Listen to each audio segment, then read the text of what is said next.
Well, let's talk about the other side of the Middle Eastern conflict as well, with Syria. With Ahmed al-Shara being declared president by the Hayat Tahrir al-Sham, how would the regional stability look like now, in your opinion? And how will this shift into influence of the dynamics of power? Because everything we've spoken is about the Middle East, and it is probably going to affect the Gazan situation as well, isn't it? I think there have been a lot of commentaries on the Syria, particularly on the conduct of the new government, the HTS government. Many people, people who are more religious, they have been very suspicious that perhaps they are pursuing too much Western line. They're towing the Western lines to make them acceptable. But again, we have to, before I come to the very precise question that you have raised, let me tell you that what was the reason that Israel opted not to carry out its terror attacks on the military installations of Syria when Bashar al-Assad was there. It means that somehow or the other, Israel was having some kind of a communication channels, was feeling with some sort of sense of comfortability with Bashar al-Assad. And it opted not to carry out the military strikes onto Syria. When the HTS government came in power, then all the military installations, there were around 800 terrorist attacks by the apartheid state on the military installations of Syria. And that means the Israel fears most the Sunni militant groups because they have turned out to be, over the period of time, very fearful. There is still apprehensions within the Western lobbies and within the apartheid state that somehow or the other, HTS government, if it gets stabilized, then it could possibly create problem in future because its following, its base is a hardcore Sunni militant groups. So I think with the assumption of the new leader as a president in Damascus, this would bring a more sense of political certainty in the region. Because right now, HTS government is just desperately looking for political stability, desperately looking for some kind of acceptability by the West, desperately looking for the situation where all sanctions by the UN Security Council, where all sanctions by the European Unions and other countries are fully lifted. Because a significant segment of the society in Syria that is being made as kind of a possible feared victim of these militant groups who are in power in Syria, because somehow or the other the West has been pressurizing the HTS government that you have to be good with the minorities. Now, minorities, point is the minority has ruled over Syria for last 40 years, 50 years, and they suppress the majority. Now, when the majority Sunni population is in power, there is no question that it would suppress the minority. But again, this is essentially a bargaining chip to bring more and more pressure onto Syria to keep the secular feature of Syrian society, which was artificially built up by Assad regime, intact. Now, obviously, the HTS government would like to see some sort of modernized form of Islamization of Syria, because that is what the majority people in Syria wants. That is what the pressure is there from the core base of the HTS, and that is a best alternative in a situation when the capitalist economy is essentially dwindling. That is the best solution in a situation when the Soviet Union's the leftover structure, so-called communist or socialism, that has already been destroyed. So now, if there is a Islamic form of the government in Syria in a modern shape, which includes an interest-free economy, which includes the Islamic system of judiciary, I think there should not be any objection from the outside. But the trouble is that with the assumption of the new leader as the president, now there will be more pressure on to HTS government to to hold early elections. I think what HTS government has been saying that it needs more time, it needs at least 4 years to bring back all the Syrians who have become refugees outside Syria.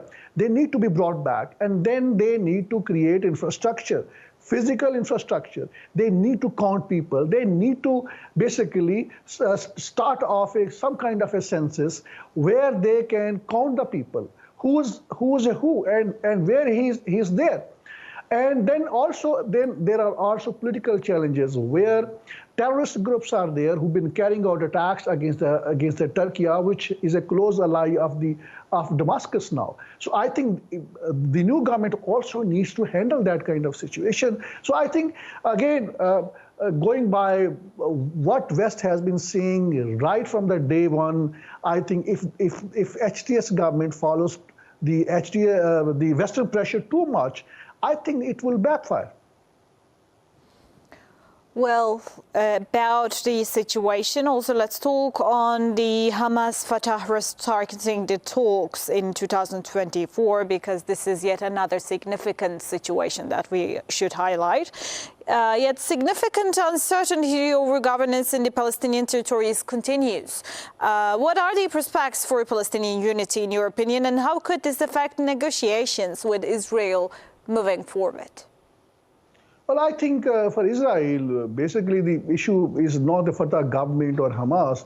Essentially, they are pursuing the same agenda, somehow or the other, to keep these hostile conditions in Gaza and also in the West Bank, to force Palestinians to leave.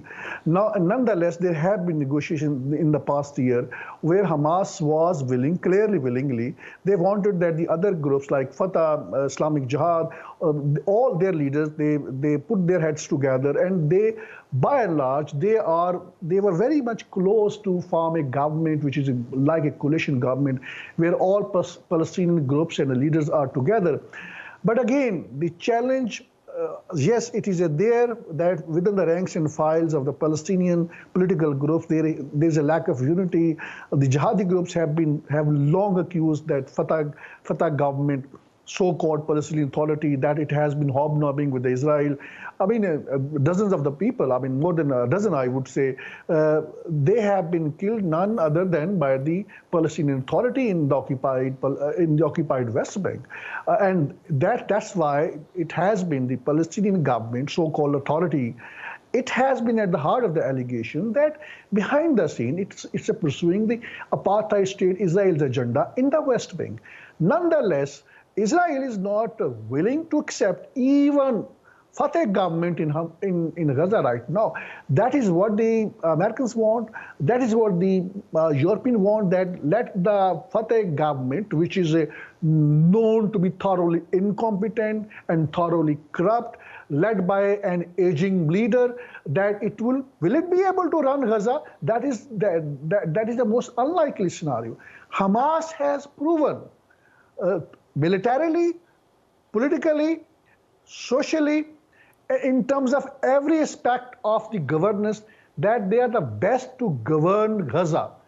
You see, as I pointed out early on, their police is intact, their military force is intact, their all administrative structure is intact, despite the bombing, despite the fact that the 80 to 90% of Gaza has been destroyed, because alternatively they built up another Gaza inside under the rebels in the tunnels, and I think that is intact. And symbolically, there is a greater possibility that in future, if US puts a lot of pressure on Netanyahu government, which I don't foresee happening, in that case, I think Hamas would be willing, in one way or the other, to go along with other jihadi groups and form a coalition government. Well, Javed, thank you so much for this detailed answers. That was the situation that is unfolding inside the situation in the Palestine and Syria as well. Thank you so much for joining us.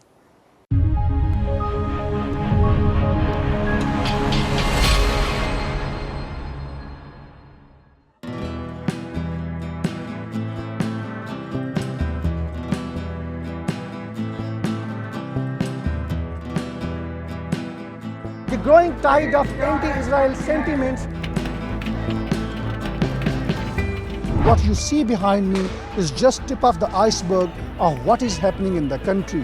More than half of $52 billion black CIA budget is spent on espionage network in Pakistan. How would you handle it? The US has looked upon Pakistan as an ally at one point and then as an enemy at the same time. That is going to be the first legal reason on the basis of which he is going to be instantly ousted by the Supreme Court of Pakistan. Joining us live, Javed Rana, who's an expert on politics and geostrategic issues. In the world politics, which is not being driven by any moral principle, it is being driven by the hard geo-strategic realities. In a broader picture, more countries would aspire to have nuclear weapons.